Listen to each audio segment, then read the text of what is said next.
श्री भगवान की जय। भूलोक में विराजमान चतुर्वेद संघ की जय। वर्तमान शासन नायक बड़े बाबा का जिन्हें हम रूप मानते हैं विद्यासागर महाराज जय। उपस्थित आगंतुकगण एवं माता एवं बहनों सभी को सादर जय। परिवर्तन संसार का नियम। जो इस जगत में आता है उसे एक दिन जाना ही होता है।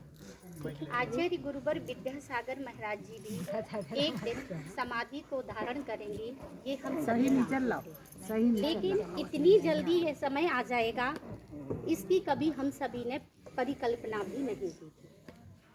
आचार्य गुरुवर विद्यासागर महाराज जी आज काष्ठी रूपी सिंहासन पर भले ही विराजमान ना हो, परंतु हम सभी के हृदय रूपी आसन पर वह सदैव विराजमान रहेंगे। आचार्य गुरुवर भगवंत ने अपने जीवन में अनेक जैन साहित्य का सृजन किया है, जिसका स्वाध्याय कर हम अपने कर्मों की निर्जरा कर विदेह राज को पाने का प्रयत्न कर सकते हैं। वैसे तो गुरु के गुणों का वर्णन करने के लिए या उन्होंने जो कुछ भी हमें दिया है उस विषय को कहने के लिए शायद शब्दावली भी बहुत छोटी पड़ जाए, क्योंकि गुरुदेव श्री ने जो हमें दिया है अगर हम उसे अपने जीवन में आचरण में लाएं और उसका किंचित मात्र भी अगर हम पालन करें तो हम अपने मोक्ष का पथ प्रशस्त कर सकते हैं। हम सभी को उनके बताए हुए मार्ग पर चलना चाहिए एवं उन्होंने जो हमें जैन साहित्य दिया है उसका स्वाध्याय हमें ज़रूर अपने जीवन में अंगीकार करना चाहिए। गुरुदेव श्री ने वैसे तो बहुत से कार्य किए, लेकिन उन्होंने एक जो गौशाला का कार्य प्रारंभ किया था और एक पॉलीथीन मुक्त अपने भारत को देखने का सपना देखा था। वैसे उनके काफ़ी सारे पॉइंट्स हैं, उनको अपन एक एक को नहीं कह पाएंगे। अब उनको हम पूरा करने का नई कल्पना करते हैं, बड़े पुण्य से हमारे भाव होते हैं कि हम ऐसा करें, लेकिन उसको कार्य रूप में परिणित करने के लिए अतिशय पुण्य का उदय चाहिए।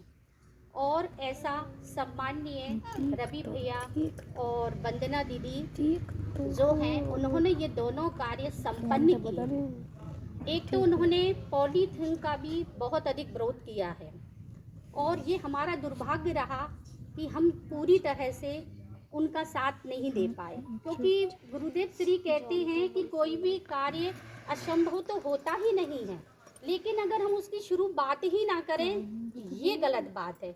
उन्होंने शुरुआत की थी लेकिन हमने किसी ने कभी उनका साथ ही नहीं दिया इस चीज़ में।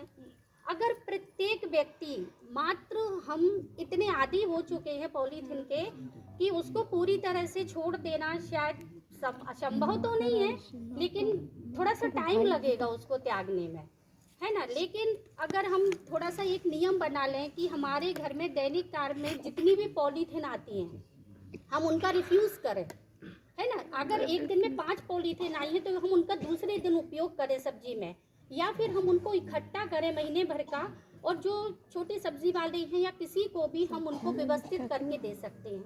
अगर हम एक दिन में 5 पॉलीथीन को बचाते हैं तो 10 दिन में 50 होती हैं और एक महीने में कितनी होती हैं 150 पॉलीथीन। अब पूरे भारत में कितने लोग हैं, अपन इसका कैलकुलेशन करें तो हम कहीं ना कहीं कितनी मात्रा में गुरुदेव श्री का जो सपना है मात्र इतने राय मात्र प्रयास कर रहे हैं और उसको हम साकार कर रहे हैं। और दूसरा पॉइंट मैं लेना चाहूँगी, आचार्य श्री गुरुदेव ने कहा है वृक्षों को लगाइए, है ना। विज्ञान भी कहता है, दोनों के लिए हम सब समझते हैं अपने अपने स्तर से कि कितना ज़रूरी है।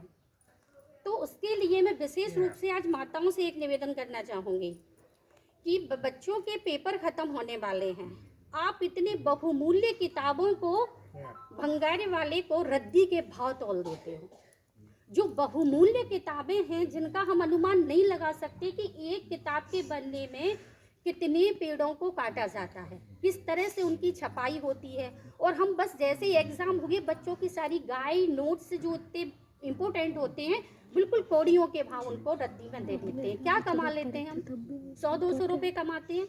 क्या हम ऐसा नहीं कर सकते पिछली कक्षा के बच्चों को वो किताबें अवॉर्ड कराएं?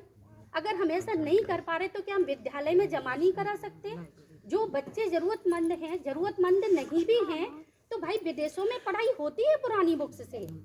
हम अपना इसमें स्टैंडर्ड ना माने कि हमारे बच्चे नई किताबों से पढ़ें, पुराने से भी वही ज्ञान मिलता है। हम ये सोचें कि हमारा दान भी हो रहा है और हम वृक्षों की कटाई भी रोक रहे हैं और कहीं ना कहीं आचार्य श्री के सपने को भी हम साकार कर रहे हैं।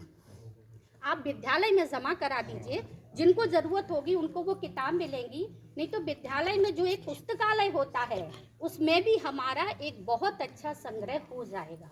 इसलिए प्लीज़ आप किसी भी किताब को, किसी भी कक्षा की नोट्स हों, आप एक बार स्कूल में ज़रूर संपर्क करें और वहाँ उनको जमा कराएं। इस तरह हम किसी न किसी रूप से सच्ची विनयांजलि तो हमारी यही है कि केवल बड़े बड़े ग्रंथों का हम कुछ भी मतलब ऐसा नाम याद करें या ये करें, उससे अच्छा है कि हम थोड़ा सा कुछ अंश, वो भी ज़रूरी है, मैं ये नहीं कह रही कि हमें सब कुछ याद नहीं करना चाहिए, मगर उसका एक अंश भी अगर हम आचरण में लाते हैं, है ना, आचरण में लाके उसको दूसरों तक पहुंचाते हैं, तो ये कार्य सबसे अच्छा हमारे लिए विद्यांजलि सभा में यहाँ आना सार्थक होगा। और सच्ची शायद भावपूर्ण श्रद्धांजलि बाकी आप विचार करें। अगर मेरे कहने में आपको कुछ शब्द अगर अच्छे ना लगे हों तो आप उन्हें यहीं छोड़िए, और अगर ग्रहण करने योग्य लगते हैं तो उस पर एक बार विचार आप अवश्य कीजिए।